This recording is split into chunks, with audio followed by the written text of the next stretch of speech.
कक्षा 11वीं वाले विद्यार्थियों को अध्याय 4 से आईएमपी प्रश्न बता देता हूँ। तो ये जो टॉपिक है ये समतल में गति है, ठीक है। इस अध्याय से 10 नंबर के प्रश्न आएगा, 1 नंबर के 1 प्रश्न, फिर 2 नंबर, इसी तरह से टोटल कुल मिलाकर 10 नंबर के प्रश्न आपको देखने को मिलेगा। तो चलो स्टार्ट करते हैं। तो देखो पहला प्रश्न क्या है, यहाँ पे पहला प्रश्न दिया हुआ है, निम्नलिखित भौतिक राशियों में से बताइए कि कौन सी राशि सदिश है और कौन सी अदिश है। तो देखो जिस राशि में दिशा और परिणाम दोनों होता है उसे हम सदिश राशि कहते हैं, और जिसमें केवल परिणाम बस हो उसे हम अदिश राशि कहते हैं। तो सदिश राशि जिसमें दिशा परिणाम हो, जैसे कि आयतन है, द्रव्यमान है, ठीक है, सॉरी ये आयतन और द्रव्यमान अदिश राशि है, ठीक है। इसमें सिर्फ परिणाम बस होता है। चाल भी क्या है, अदिश राशि है, ठीक है। इसके बाद ये वाला ऑप्शन लेना है, घनत्व अदिश राशि है। फिर और क्या है, यहाँ पे मोल दिया है, मोल भी अदिश राशि है, संख्या भी अदिश राशि है, और कोणीय आवृत्ति भी अदिश राशि। अब सदिश राशि कौन सा है, तो सदिश राशि सिर्फ यहाँ पे त्वरण दिखाई दे रहा है और वेग दिखाई दे रहा है, और कुछ है क्या, हाँ यहाँ पे विस्थापन भी है, ठीक है, विस्थापन, और यहाँ पे कोणीय वेग है। तो वेग से संबंधित है तो वेग तो होगा ही होगा, ठीक है। तो ये 4 सदिश राशि है। इसके बाद दूसरा प्रश्न देखो, निम्नांकित सूची में से 2 अदिश राशियों को छांटिए।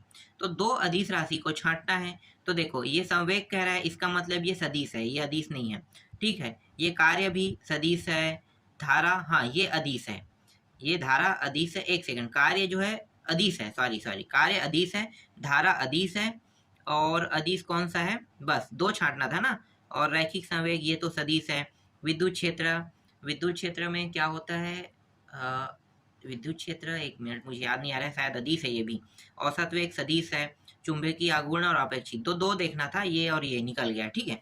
आगे देखते हैं, निम्नलिखित सूची में से एकमात्र सदिश राशि को छांटिए। अब सदिश छांटना है तो आवेग बस को आपको यहाँ से निकाल लेना है, ठीक है। कौन सी राशि छांटने के लिए कहा था, सदिश राशि, ठीक है।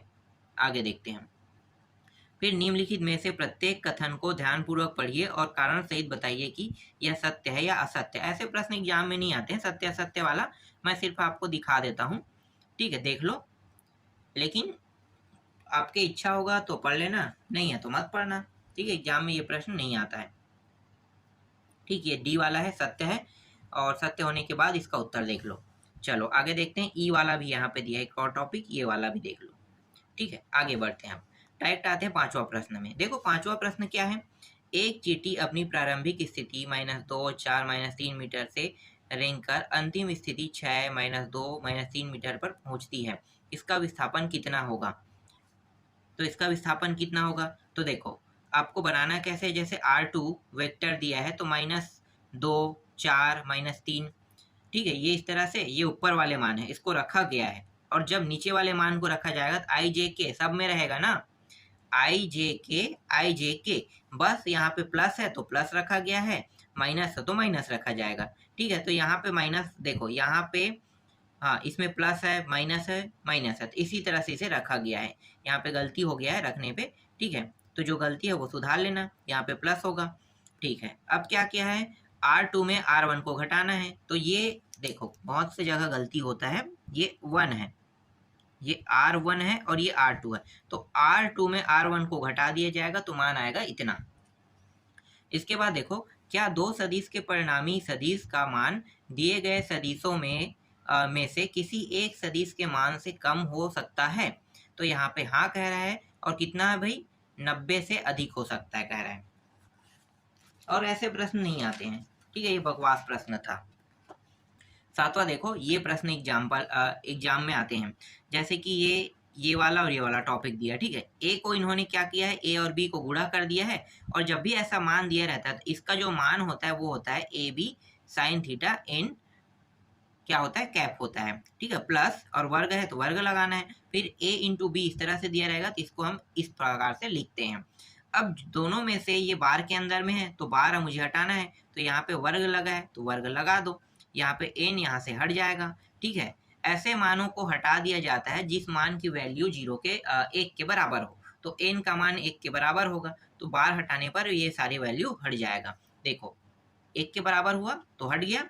इसके बाद इन दोनों को जोड़ बस दो, जोड़ोगे सिंपल में, यहाँ पे देखो दोनों में क्या है, a वर्ग बी वर्ग, a वर्ग बी वर्ग, उभयनिष्ठ निकाल लो, बचे क्या ये दोनों, इस पूरे का मान होता है 1 होता है, तो 1 का इसके साथ गुणा करोगे तो ये मान प्राप्त होगा। सेम पैटर्न हम देखो ये वाले प्रश्न को, इसमें प्लस था इसमें माइनस है, तो प्लस माइनस है तो यहाँ पे थोड़ा सा डायरेक्ट कर दिया। डायरेक्ट क्या कर दिया है कि देखो यहाँ पे जो ये साइन, एक सेकंड मैं दिखाता हूँ, ये जो, एक सेकंड कहाँ पे है, एक मिनट, हाँ यहाँ पे, ठीक है, ए प्लस बी, इसे थोड़ा सा डायरेक्ट कर दिया गया। यहाँ पे क्या क्या है, वर्ग सीधा लगा दिए दोनों में, और प्लस इसका होता है 2ab, और ये क्या होगा इसका भी देखो a वर्ग प्लस b वर्ग और माइनस 2ab वेक्टर है, ये दोनों प्लस माइनस कारण कट गया, बचा है सिर्फ ये दोनों मान। तो ये दोनों मान भी देखो, ये दोनों मान भी क्या हो जाएगा, एक सेकंड यहाँ पे क्या है, प्लस माइनस नहीं, ये मान कटेगा। देखो ये प्लस में, इस साइड में प्लस, ये भी प्लस ये भी प्लस है, कट जाएगा। ये मान इस साइड आके क्या हो जाएगा भाई, इस साइड आके जुड़ जाएगा, तो 4 हो जाएगा, 4ab हो जाएगा। 4 को अगर उस साइड ले जाएंगे 0 हो जाएगा इसका मान, ठीक है। तो इस तरह से ये बनेगा। इसके बाद घड़ी की सेकेंड की सुई को का कोणीय वेग क्या है, कोणीय वेग बताना है, तो बस आपको याद रखना है, तो ओमेगा बराबर 2 पाई अपान टी, बस इतना ही याद रखना है, ठीक है। और यहाँ पे 2 पाई टी का मान 60 सेकंड दिया है, रेडियन में इसे ऐसे लिखते हैं। 10वां प्रश्न देखो, द्विमीय गति किसे कहते हैं, 2 उदाहरण दीजिए। तो उत्तर क्या लिखोगे, द्विमीय गति, जब कोई वस्तु समतल में गति करती है तो उसकी गति को द्विमीय गति कहते हैं। उदाहरण, नदी में नाव की गति, वृत्तीय मार्ग पर किसी वस्तु की गति द्विमीय गति कहलाती है।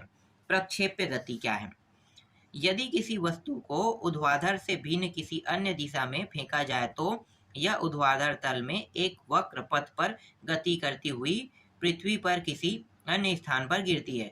वस्तु की इस गति को प्रक्षेप गति कहते हैं।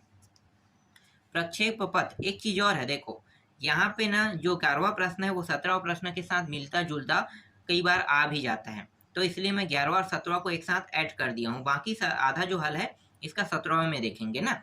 इसके बाद देखो प्रक्षेप पथ है, यहाँ पे गति कहा था, यहाँ पे एक सेकंड दिखाता हूँ, यहाँ पे गति और यहाँ पे पथ कह रहा है, दोनों अलग अलग है, एक मत समझना। तो इसका आकार कैसे होता है, प्रक्षेप गति करते कण के पथ को प्रक्षेप पथ कहते हैं। इसका आकार परवलयाकार होता है, इसके किसी बिंदु पर, देखो यहाँ पे बिंदु पर खींची गई स्पर्श रेखा उस बिंदु पर प्रक्षेप के वेग को प्रदर्शित करती है, ठीक है, या करता है। इसके बाद 13वां प्रश्न देखो, 13वां प्रश्न में क्या दिया है, प्रक्षेप पथ के उड्डयन काल से आप क्या समझते हैं, तो उत्तर क्या लिखना है। तो देखो उड्डयन काल का मतलब होता है, जो ये जो टी है ना, इसको पूरा परिभाषा यहाँ पे जो लिखा है ना, ये इससे अर्थ बनता है। जैसे टी बराबर 2u cos थीटा अपान जी, तो इसको भाग कर रहा है, बस इतना ही इसका अर्थ होगा। इसके बाद देखो यहाँ पे प्रक्षेप गति, पथ था, अब गति देख रहे हैं ना, तो गति में ये वाला देखो, क्षैतिज परास आर, याद रखना इसको, इसका उपयोग हम आने वाले प्रश्नों में करेंगे। आर बराबर U square sine 2 theta upon G, ठीक है। इसके बाद देखो नेक्स्ट है, प्रक्षेप की अधिकतम ऊंचाई किसे कहते हैं। तो प्रक्षेप की अधिकतम ऊंचाई किसे कहते हैं, तो देखो यहाँ पे ये लगा है, यहाँ पे 2g लगा है, ठीक है, 2g। इससे पहले वाले में क्या था, यहाँ पे 2u लगा था, कॉस था, ठीक है, तो थोड़ा सा चेंजेस रहता है, ज़्यादा नहीं रहता है, थोड़ा थोड़ा, ठीक है। तो आपको सूत्र याद रखना है, यही सूत्र जो है वो परिभाषा का निर्माण करता है। फिर यहाँ पे क्या है, एक तोप से विभिन्न द्रव्यमान के गोलों दो गोले समान वेग से एक ही दिशा में फेंके जाते हैं, कौन सा गोला पृथ्वी पर पहले पहुंचेगा, कारण सहित दीजिए। तो कारण सहित बताना है, तो दोनों गोले पृथ्वी पर एक साथ पहुंचेंगे, क्योंकि उड्डयन काल प्रक्षेप के द्रव्यमान पर निर्भर नहीं करता है। इसी तरह से ये वाला प्रश्न देखो, तो यहाँ पे क्या क्या तोपों की बात कर रहा है, फिर 2 गोलों को फेंक दिया जाता है, तो कौन सा गोला पहले पहुंचेगा, तो उसका उत्तर आप देख लो, ये रहेगा, ठीक है। ये समय काल है, टी जो है काल है, इस काल में फेंका जाता है, तो इतने समय में ये पृथ्वी पर पहुंचेगा वापस, ठीक है। आगे देखते हैं। इसके बाद 18वां प्रश्न देखो, पेड़ पर बैठे एक बंदर पर एक शिकारी निशाना लगाता है, बंदर पेड़ से गिर जाता है, क्या गोली बंदर को लगेगी, यदि वह न गिरे तो ऐसे कई कारण हो सकते हैं। उत्तर क्या रहेगा, यदि बंदर पेड़ से गिर जाता है तो उसे गोली लग जाएगी, क्योंकि गोली के वेग की दिशा उसके छूटते समय बंदर की ओर थी। छूटने के बाद गोली और बंदर पर गुरुत्वीय त्वरण जी कार्य करता है, अतः गोली की दिशा सदैव बंदर की ओर रहेगी। यदि बंदर न गिरे तो गोली नहीं लगेगी। ठीक है, तो इसे स्पष्ट कर दिया है कि गोली लगने पर बंदर गिर जाएगा और नहीं लगने पर नहीं गिरेगा। आगे देखो, यहाँ पे नेक्स्ट प्रश्न क्या कह रहा है। अगला प्रश्न है, फायरिंग करते समय गोली को ठीक लक्ष्य पर दागने की बजाय उससे थोड़ा सा ऊपर दागना चाहिए, क्यों? ऐसा क्यों कह रहा है? तो देखो उत्तर बोल रहा है, यदि गोली को ठीक लक्ष्य पर दागा जाए तो गोली को जितने समय में लक्ष्य पर पहुंचना चाहिए उतने समय में गुरुत्वाकर्षण जी के कारण वह कुछ नीचे आ जाता है। फलस्वरूप गोली ठीक लक्ष्य पर मार नहीं पाती। अतः गोली को लक्ष्य से थोड़ी या थोड़ा सा ऊपर दागना चाहिए कह रहा है। ठीक है, इसके बाद देखो, क्या उच्चतम बिंदु पर प्रक्षेप की गति ऊर्जा शून्य होता है? यदि नहीं तो क्यों? उत्तर क्या लिखोगे? तो देखो यहाँ पे कह रहा है शून्य नहीं होता है, क्योंकि उच्चतम बिंदु पर उसके प्रारंभिक वेग u का ऊर्ध्वाधर घटक u sin थीटा शून्य हो जाता है, किंतु क्षैतिज घटक u cos थीटा कभी भी शून्य नहीं होता है। एक समान वित्तीय गति का क्या अभिप्राय है? तो उत्तर लिखोगे, जब कोई वस्तु एक समान चाल से वित्तीय पथ पर गति करती है तो उसकी इस गति को एक समान वित्तीय गति कहते हैं।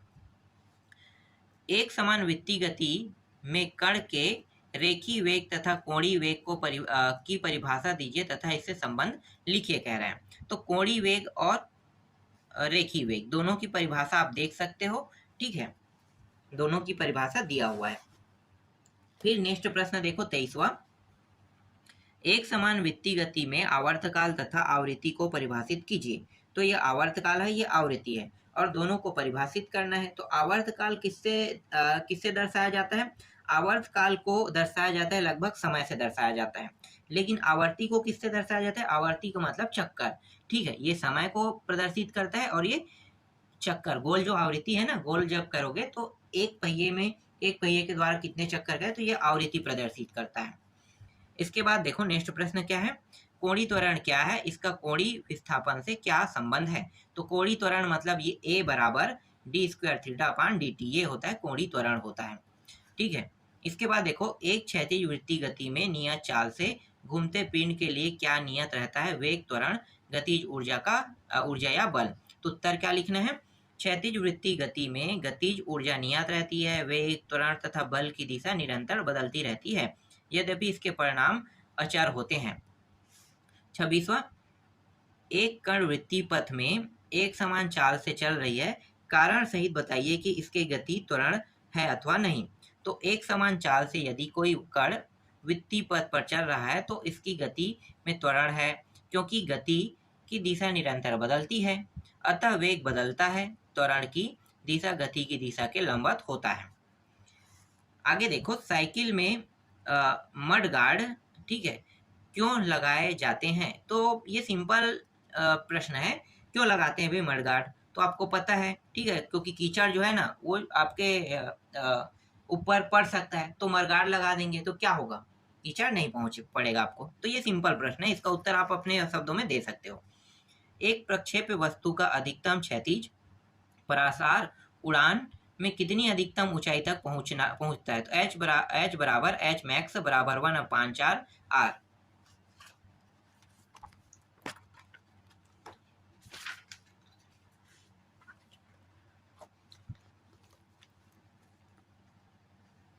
क्या वृत्तीय गति स्थिर चाल अथवा स्थिर वेग में संभव है? समझाइए। तो वृत्तीय गति स्थिर चाल से संभव है, क्योंकि इसमें वेग का परिणाम या चाल तो स्थिर रहता है, परंतु उस कण की गति दिशा बदलती रहती है। जब प्रक्षेप द्वारा प्राप्त अधिकतम ऊंचाई सबसे बड़ी हो तो उन दो राशियों के नाम बताइए जो सबसे बड़ी होगी। उड़ान समय तथा वेग का अर्ध घटक है। ये छोटे छोटे प्रश्न है, मैं आपको इसका उत्तर दिखा देता हूँ, ऐसे प्रश्न एग्जाम में नहीं आते हैं। ठीक है, तो देख लो, ये 31वां 32वां है। ठीक है, 32वां में इसके बाद इसका उत्तर दिखाता हूँ मैं सभी का। तो यहाँ पे आप देख सकते हो सबका उत्तर लगा हुआ है। ठीक है, सी तक के है, टोटल यहाँ से यहाँ तक के। ऐसे प्रश्न एग्जाम में नहीं आते हैं। अब आते हैं लघुत्तरी प्रश्न में। लघुत्तरी प्रश्न जो है ये है। ठीक है, क्या कह रहा है भाई लघुत्तरी प्रश्न में? शून्य सदिश और एकांक सदिश से आप क्या समझते हैं? शून्य सदिश आवश्यक और लाभदायक है, समझाइए। तो शून्य सदिश के बारे में लिखना है, तो शून्य सदिश के बारे में देख लो। वह सदिश जिसका मापांक शून्य हो शून्य सदिश कहलाता है। मैं सीधा इतना ही बस लिखूंगा, इससे आगे और नहीं लिखूंगा, ठीक है। ज्यादा समझाने की जरूरत नहीं है। और दूसरा जो है ना, एकांक सदिश। एकांक सदिश क्या होता है? तो देखो, एकांक सदिश मैं दिखाता हूँ। एकांक सदिश वह सदिश होता है जिसका परिमाप एक ही हो तथा जो किसी विशेष दिशा के अनुदिश हो। न तो इसकी कोई विमा होती है और ना ही इसकी कोई मात्रक होती है, ठीक है, जैसे कि यहाँ पे बताया गया है। अब क्या कहा है इस प्रश्न में? शून्य सदिश आवश्यक लाभदायक ये सब चीज बताना है। तो ये वाला टॉपिक आपको लिखना है। जैसे कि यहाँ पे निम्न से देखो, यहाँ से लेके यहाँ तक कि आपको पूरा याद करना है अब, ठीक है। छोटा टॉपिक है, बस पढ़ना बस है आपको, ठीक है। आगे देखते हैं।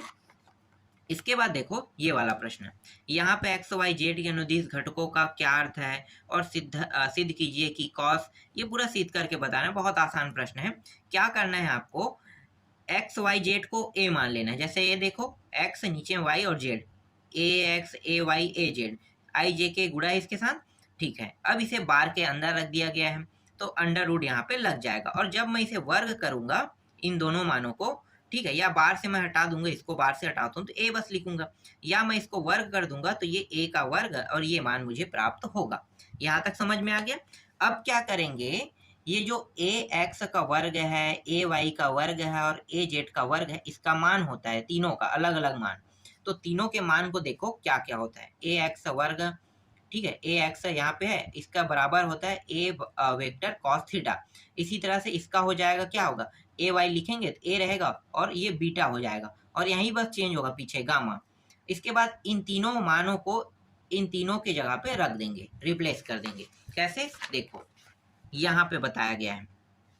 तो रखा गया ये रहा, सब में वर्ग था, वर्ग को उभयनिष्ठ निकाल लिया गया है और ये मान सभी वर्ग वाले मान थे, ठीक है। तो वर्ग वाला मान वर्ग में रख दिया गया है इस तरह से। तो ए और ए ये पूरा मान किसके बराबर होता है? ए के वर्ग के बराबर। तो यहाँ पे ए के वर्ग है, दोनों कट जाएगा, कटेगा तो बचेगा कितना, और यहाँ पे एक बचेगा, तो ये रहा सिद्ध हो गया।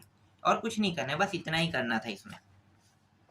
इसके बाद तीसरा प्रश्न देखो, ये वाला प्रश्न, ठीक है। यहाँ पे एक्स और वाई का मान दिया हुआ है, तो क्या करेंगे, इसको पहले वर्ग कर देंगे, इन दोनों को वर्ग करके जोड़ देंगे, जैसे कि यहाँ पे किया गया है। देखो जोड़ दिया वर्ग करके, यहाँ पे ए वर्ग और यहाँ पे वर्ग दोनों उभयनिष्ठ होकर बाहर निकल जाएगा। और इस पूरे मान का मान, ये जो पूरा दिया है ना, कॉस स्क्वायर ओमेगा टी और ये साइन स्क्वायर ओमेगा टी, इसका मान होता है एक होता है, तो एक रख दोगे तो एक के साथ इसका गुणा होके यही मान प्राप्त होगा। बस इतना ही इसमें करना था, ठीक है। इसके बाद देखो द्विविमीय और त्रिविमीय गतियों में अंतर उदाहरण देकर स्पष्ट कीजिए कह रहे हैं। तो यहाँ पे इसको देख सकते हो, इसका भी उत्तर मैं आपको दिखाता हूँ। यहाँ पे देखो उदाहरण भी देना है दोनों में। तो यहाँ पे देखो द्विविमीय क्या होता है, किसी तल में वक्री पथ पर किसी पिंड की गति द्विविमीय कहलाती है। उदाहरण आपको इसको दे देना है, ठीक है। उदाहरण मैं नहीं बता रहा हूँ, यहाँ भी उदाहरण दे सकते हो। त्रिविमीय क्या होता है भाई, किसी कण की गति त्रिविमीय गति कहलाती है आकाश में, ठीक है, सिर्फ आकाश की बात कर रहे हैं यहाँ पे। फिर ये वाला प्रश्न देखो पांचवा, एक प्रक्षेप का उड़यन काल, ठीक है, टी वाला है। ये बहुत आसान प्रश्न है, मैंने बताया था ना आपको टी और आर का मान याद रखना है। टी का मान कितना होता है, देखो उड़यन काल, काल मतलब समय, टी का मान होता है समय, तो ये समय का सूत्र है और ये क्षैतिज परास मतलब आर का मान है। तो इन दोनों सूत्र का मैंने बताया था उपयोग करेंगे, ठीक है, याद रहेगा, ये सूत्र याद रखना है। अब क्या करना है, हमें पूरा का पूरा ना इस फॉर्म में बनाना है। तो देखो यहाँ पे वर्ग है, तो मैं क्या करूंगा, इसको वर्ग कर दूंगा, आर है इसके साथ 2 का गुणा कर दूंगा, फिर जी के साथ ऊपर वाले के साथ जी का गुणा कर दूंगा, ठीक है। तो ये सब चीज करना है, अंत में फिर -1 लगा के हल कर 10-1 लगा देना है। तो देखो ये वर्ग कर दिया इन्होंने, फिर इन दोनों को इस तरह से लिखा है, ये रहा, फिर इसके साथ जी ले जोड़ दिया है, जी, ठीक है, सब मान सेम है, वही अलग नहीं है, जी जोड़ दिया, जो कटा उसको कटा दिया है, बस और कुछ नहीं कर रहा है ये। जैसे कि ये और ये कट गया और कुछ कट है क्या, यहाँ पे जी और एक जी कट रहा है, ठीक है। तो जो जो कटते जा रहा है उसको कटाते जा रहा है और कुछ नहीं कर रहा है ये। सिंपल से अगर हल करते जाओगे ना, गणित आता है तो साधारण ही ये साधारण हल हो जाएगा, ठीक है। तो इसके बाद देखो ये इस फॉर्म में हो गया, फिर ये देखो 2r भी जोड़ दिया इन्होंने, फिर ये बचा, फिर थीटा बस हो गया। 10 माइनस लगाओगे तो ये क्या हो जाएगा, ये पूरा बन जाएगा। ठीक है, आगे देखते हैं। इसके बाद छठवां प्रश्न देखो, एक प्रक्षेप की अधिकतम ऊंचाई h तथा उड़्यन काल t दर्शाइए कि 8h बराबर जी टी स्क्वायर। ठीक है, जी टी स्क्वायर, और ये दोनों प्रश्न एक है तो सिद्ध करना है। तो मैं ये तो नहीं जानता हूँ कि ये क्या होता है, लेकिन मुझे इतना पता है कि मैं टी का मान मुझे पता है, टी के मान के साथ मैं हल करूंगा तो ये मान आसानी से आ जाएगा, ये पता है। तो मैं टी का उपयोग करूंगा, तो टी का जो सूत्र होता है ये होता है, और वर्ग करने के लिए वर्ग, जी को जोड़ने के लिए है तो जी क्या करना है, गुणा कर देना है। ठीक है, अब बस इसको हल करते जाना है। तो इस तरह से अगर हल करते जाओगे तो हल करते करते आपका जो उत्तर आएगा वो फाइनली इतना प्राप्त हो जाएगा। ठीक है, हल बस करना है। फिर देखो सातवां प्रश्न, प्रक्षेप पथ पर वलय होने की क्या शर्तें हैं। ठीक है, तो 0 से 90 के बीच होना चाहिए। ठीक है, वलय होने के लिए इसके कुछ कारण बताया है, कंडीशन कारण, उन्हीं को देख रहे हैं। इसका भी देखो यहाँ पे कंडीशन कारण है, बस इसको पढ़ना है। यहाँ पे देखो फिर आ गया जी टी वर्ग अपान 2r, इस बार 2r लाना है, तो सेम सॉल्यूशन है, जी टी को ही लेकर हल करेंगे, क्योंकि हमें टी का मान पता है, बाकी का मान नहीं पता है ना। तो इस तरह से हल करोगे तो थीटा का मान आ जाएगा, कितना आ जाएगा, 45 अंश आ जाएगा। ठीक है, आगे देखते हैं। इसके बाद देखो यहाँ पे ये x है, ये y है, दोनों का मान दिया हुआ है x y 9वां में। ठीक है, क्या निकालना है भाई, सिद्ध करना है इन्हें। ठीक है, सिद्ध करना है। तो देखो कैसे हल करोगे, तो मैं डायरेक्ट आ जाता हूँ, यहाँ पे कुछ फॉर्मेलिटी दिया है, फॉर्मेलिटी में बस बताया गया है कि x को क्या कहते हैं, v को क्या कहते हैं, t को क्या कहते हैं, y को क्या कहेंगे। ठीक है, ये पूरा जानकारी यहाँ पे बताया है। t के जगह पे 0 रखने के लिए कहा है, r वेक्टर t बराबर t ही रहेगा। ठीक है, तो यहाँ पे बता दिया गया। यहाँ पे मैं सूत्र लगा रहा हूँ, विस्थापन अपान समांतराल। विस्थापन मतलब r minus r zero upon t minus t. एक जो टी था उसको 0 माने थे, एक टी को क्या माने थे, टी का टी माने थे, तो ये 0 वाला टी है। ठीक है, अब इसको यहाँ पे ले लेते हैं तो वी टी हो जाएगा, देखो वी टी, और यहाँ पे ये बचा है। ठीक है, अब हल करेंगे तो इसे समीकरण एक नाम दे दो। ये जो वी टी है, एक सेकंड, कहाँ पे, ये आर है, और ये माइनस आर जीरो इस पार ले आएंगे तो प्लस में हो जाएगा ये मान। फिर क्या करेंगे, फिर यहाँ पे r के साथ x आई जे वाला ये वाला लगा देंगे, यूज करेंगे तीनों में। ठीक है, उसके बाद रख दो मानों को, मान को रख कर हल करेंगे तो इस तरह से सिद्ध हो जाएगा। फिर एक समान त्वरित गति के लिए सिद्ध कीजिए कह रहा है। ठीक है, एक समान त्वरित गति के लिए ये x वी एक्स है और वी वाई है। ठीक है, इसके लिए हल करते हैं, सेम सॉल्यूशन है, सॉल्यूशन चेंज नहीं होगा, ये जैसे अभी इससे पहले वाले को किया था ना, सेम टू सेम वही है। देखो बस v के लिए हल कर रहे हैं इस बार, उस बार किसके लिए हल कर रहे थे, आर के लिए हल कर रहे थे ना, इस बार वी के लिए हल कर रहे हैं, बाकी सब सेम रहेगा। ठीक है, यहाँ पे त्वरण का उपयोग कर दिया गया है, समीकरण एक में मान रखेंगे, इसको यहाँ पे जहाँ पे ए रहेगा वहां पे रख दिया गया है। ठीक है, यू का मान ये है तो यू के जगह पे ये मान रख दिया है, तो इस तरह से हल होगा तो अंत में ये मान प्राप्त हो जाएगा। ठीक है, देखो इसके बाद क्या है, फिर द्विमी गति के लिए सिद्ध कीजिए कह रहा है। तो यहाँ पे देखो वी एक्स और वाई यहाँ भी दिया हुआ है, इसको भी वैसे ही हल करना है, कुछ नहीं करना है, सेम टू सेम है वो भी। देख लो आर आर के लिए करोगे, एक बार वी वी के लिए करोगे, तो ये आर आर के लिए हल करेंगे तो ये समीकरण निकलेगा। अब वी के लिए करते हैं, देखो तो ये वी वाला है वही एटी वाला जो दूसरा है, दोनों को एक साथ जोड़ दिया है और कुछ नहीं किया इन्होंने, दोनों को जोड़ के इस तरह से हल कर रहा है, और हल करने पर जो उत्तर आएगा वो ये आएगा। देख लो ये और ये, तो ये x के लिए है, एक x के लिए होगा और एक y के लिए, ये x है और y, यहाँ भी x और एक y। ठीक है, दोनों के लिए हो गया। फिर 12वां देखो, 12वां प्रश्न में द्विमी गति के लिए सिद्ध कीजिए कह रहे हैं, यहाँ पे दिया है और इसके बराबर ये सिद्ध करना है। तो ये प्रश्न अभी जस्ट हमने सिद्ध किया है ना, तो सेम वैसे ही देखो यहाँ पे 2a लग गया है, थोड़ा थोड़ा अंतर है, ज़्यादा चेंजेस नहीं हुआ है।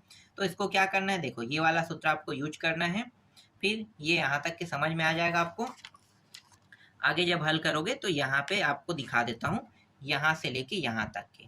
ठीक है, देखो अब क्या है, सिद्ध कीजिए कि प्रक्षेप की पथ परवलयाकार होता है। ठीक है, तो यहाँ पे प्रारंभिक वेग u, क्षैतिज, ये सब चीज लिखा है, प्रारंभिक वेग को क्या कहते हैं। तो इसके लिए आपको हल करना है कुछ इस प्रकार से। देखो दो बिंदु पॉइंट है, पहला और दूसरा। ठीक है, क्षैतिज और एक ऊर्ध्वाधर, क्षैतिज अलग होता है, ऊर्ध्वाधर अलग होता है। ठीक है, क्षैतिज और ऊर्ध्वाधर को जब भी आप देखोगे तो क्षैतिज मतलब इधर गया है, एक्स की किरण इधर, और ऊर्ध्वाधर मतलब ऊपर की ओर जाना, तो वाई जो है ऊपर की ओर जा रहा है। यहाँ पे बताया है जब क्षैतिज रहेगा तो ये कॉस थीटा को जन्म देगा, और ये साइन थीटा को, ऊपर की ओर जाए साइन थीटा को जन्म देगा। तो देखो वाई वाले के साथ साइन थीटा और क्षैतिज वाले के साथ कॉस थीटा का उपयोग हुआ है। इसके बाद देखो क्षैतिज और ऊर्ध्वाधर की को थोड़ा सा परिभाषा अगर आप लिखना चाहो तो लिख सकते हो ये वाला, ठीक है। क्षैतिज के लिए मैंने बताया था ये उपयोग किया है, और ऊर्ध्वाधर के लिए ये रहा साइन थीटा का उपयोग किया है इन्होंने। फिर हल जब करते जाओगे तो आपका जो उत्तर आएगा, मैं एक सेकंड दिखा देता हूँ ऊर्ध्वाधर का, हाँ यहाँ से यहाँ तक हो गया, ठीक है। और थोड़ा सा और है, ये रहा, ठीक है। ये प्रक्षेप परवलय होता है कहेगा। इसके बाद 14वां प्रश्न देखते हैं।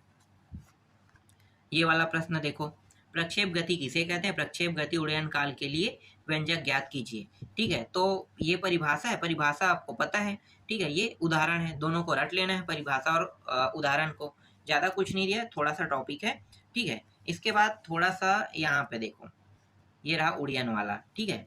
तो इसको देखना है, व्यंजक सिद्ध करेगा, क्षैतिज के लिए आपको ये सूत्र और ऊर्ध्वाधर कहेगा तो आपको हमेशा यही सूत्र उपयोग करना है, ठीक है। अब आगे बढ़ते हैं, यहाँ तक देख लो, ठीक है। यहाँ भी कंप्लीट हो गया। अब अंतिम जो उत्तर है वो आपका कितना आएगा, ये रहेगा आपका अंतिम उत्तर 2u sin अपान जी, ठीक है। 15वां प्रश्न देखते हैं हम। 15वां प्रश्न देखो, ये वाला प्रश्न, यहाँ पे क्या कहा है भाई, क्षैतिज परास का मान अधिकतम होता है, ठीक है। ये सिद्ध करना है, चलो देखते हैं। तो इसका उत्तर मैं आपको दिखाता हूँ, ये रहा, ठीक है। क्षैतिज उड़ान, तो क्षैतिज वाला सूत्र यहाँ पे लगा के गुणा कर दोगे इसके साथ, आर वाले के, आर का ये मान है, ये जो है आर का मान है, ये बस क्या किया यहाँ पे इसके साथ गुणा किया है, ठीक है। गुणा कर दिया है तो अंत में उत्तर आपको ये प्राप्त हो जाएगा। 16वां प्रश्न देखो, ये रहा 16वां प्रश्न, इसका उत्तर मैं आपको दिखाता हूँ।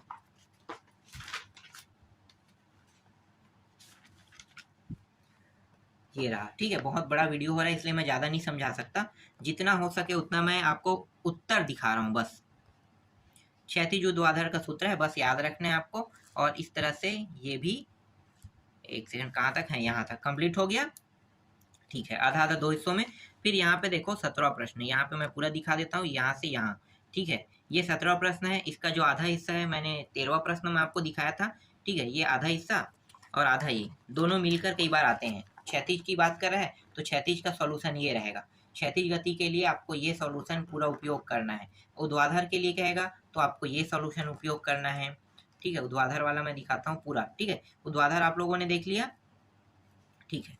अब उड़ान काल के लिए दिखाता हूँ, ठीक है। अंतिम जो है ये वाला, ठीक है। तो ये उड़ान काल है। चलो आगे देखते हैं। इसके बाद 18वां प्रश्न देखो, ये एक समान है। यहाँ पे कई बार क्या होता है, एक समान नहीं दिया रहता है तो कंफ्यूज हो जाते हैं। तो एक समान रेखी वेग, एक समान कोणीय वेग वाला ऐसा नाम दिया रहेगा तो यही प्रश्न है, और कोई दूसरा प्रश्न नहीं है, ठीक है। याद रखना आप लोग। तो रेखी कोणीय, ये परिभाषा लिखना है। ये जब लिख लोगे तो डायरेक्ट आपको ना यहाँ पे आना है, इन दोनों में संबंध बताना है, ठीक है। तो इस तरह से आप संबंध बता सकते हो।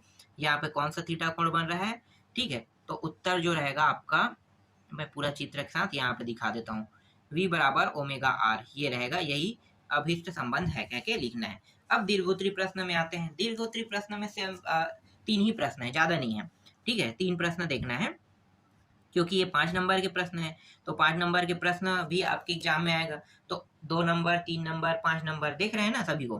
तो ये है सदिशों का योग विश्लेषण। तो ये सदिश होता है ए बी, ये वाला जोड़ दिया है अभी दोनों को, ए बी को देखो जोड़ने पर ये मान समीकरण प्राप्त होगा। फिर आर के लिए निकालेंगे तो ये आर का मान होता है, फिर आर को जोड़ेंगे तो यहाँ पे ये मान प्राप्त हो जाएगा, समीकरण 3। फिर आगे देखो, फिर इन तीनों को क्या कर दिया है एक साथ, r x, r y, r z, यहाँ पे, ठीक है। देखो ए बी आर, तो ये सभी एक साथ मर्ज कर दिया है, तो ये आर से संबंधित बन रहा है।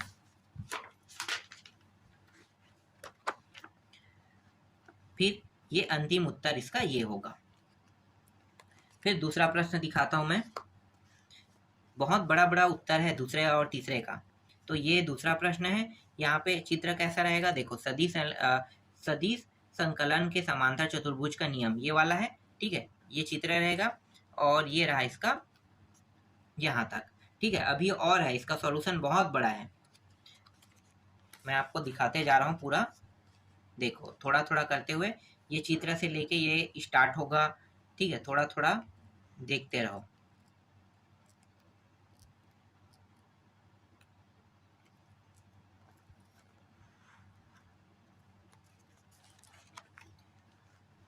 यहाँ तक, ठीक है, यहाँ तक ये रहा। अभी ये तो एक पार्ट है इसका, दूसरा पार्ट अब दिखाता हूँ, और क्योंकि 5 नंबर के प्रश्न में विशिष्ट स्थिति कह रहा है, तो विशिष्ट स्थिति का भी सॉल्यूशन है। तो यहाँ तक आपको दिखाई दे रहा है अंतिम दिशा है, ठीक है। दिशा है से आगे दिखाता हूँ बी टॉपिक, वो ए टॉपिक था, बी टॉपिक दिखाता हूँ, बी और सी 3 टॉपिकों में है ये, तो ये बी टॉपिक है, ठीक है। ये बी टॉपिक यहाँ से शुरू हो रहा है और यहाँ तक खत्म हो रहा है। अब सी टॉपिक जो है वो अंतिम है, ठीक है। ये बहुत छोटा सॉल्यूशन है, इसको आपको छोटा कर लेना है, इतना बड़ा नहीं करना है। और एक और है डी वाला, ठीक है, ये अंतिम है डी। इसके बाद तीसरा प्रश्न देखो, ये वाला प्रश्न आपको देखना है। इसमें पूछा क्या, द्विविमी के बारे में पूछा है ना, तो इसके छोटे रूप को हमने लघुत्री में देखा था, दीर्घोत्री में बड़े रूप में देखना है इसको। तो इसका भी मैं आपको सॉल्यूशन दिखाता हूँ। यहाँ से देखो यहाँ तक के, ठीक है, यहाँ से यहाँ तक आपको दिखाई दे रहा है, ठीक है। अब अंतिम देखते हैं, यहाँ से लेके यहाँ तक पूरा दिखाई दे रहा है, ठीक है। चलो अब थोड़ा सा और होगा, उसको भी देख लेते हैं, ठीक है। नहीं है, बस उतना ही था, ठीक है। तो जितना प्रश्न मैं बता रहा हूँ बस इतने ही प्रश्नों की आपको तैयारी करना है। बाकी प्रश्नों को मैंने काट दिया, इसमें और भी प्रश्न है, तो और प्रश्नों को मैंने काट दिया है, बस इतने प्रश्नों को आपको पढ़ना है। और वीडियो बहुत लंबा बन गया है,